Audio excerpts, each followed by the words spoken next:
আসসালামু আলাইকুম ভিউয়ার্স, কেমন আছেন সবাই? আশা করি সবাই সুস্থ আছেন। আমিও আপনাদের দোয়ায় সুস্থ আছি, আলহামদুলিল্লাহ।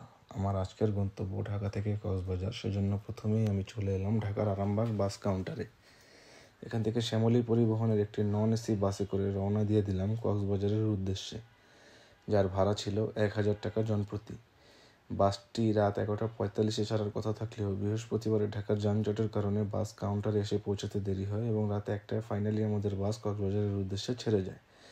যাত্রাপথে আমাদের প্রথম ব্রেক দেয় কুমিল্লার নূরজাহান হোটেলে। সেখানে ফ্রেশ হয়ে গরম এক কাপ চা খেয়ে আবার বাসে উঠে পড়ি এবং কখন ঘুমিয়ে গেছি জানি না।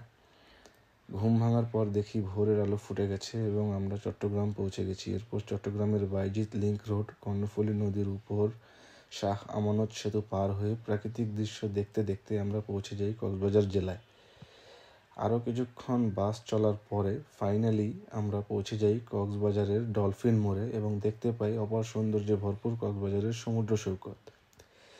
সেখান থেকে সরাসরি চলে যাই হোটেলের উদ্দেশ্যে। হোটেলে ফ্রেশ হয়ে রেস্ট করে চলে যাই সমুদ্রে গোসল করতে এবং গোসল দুপুরের খাওয়া দাওয়া সেরে নিই। এরপর আবার কিছুক্ষণ রেস্ট করে বের হয়ে যাই কক্সবাজারের রাতের দৃশ্য উপভোগ করতে, যেখানে অসংখ্য স্ট্রিট ফুডের সমাহার ছিল। আমি নিয়েছিলাম একটি কোরাল মাছের বারবিকিউ এবং অক্টোপাস ফ্রাই। এই ছিল কক্সবাজারে আমার প্রথম দিন। পরের দিন কী করলাম, কোথায় গেলাম দেখতে হলে ভিডিওতে লাইক, কমেন্ট, শেয়ার করে দিও এবং ফলো দিয়ে সাথেই থেকো। আজকের জন্য আল্লাহ হাফেজ।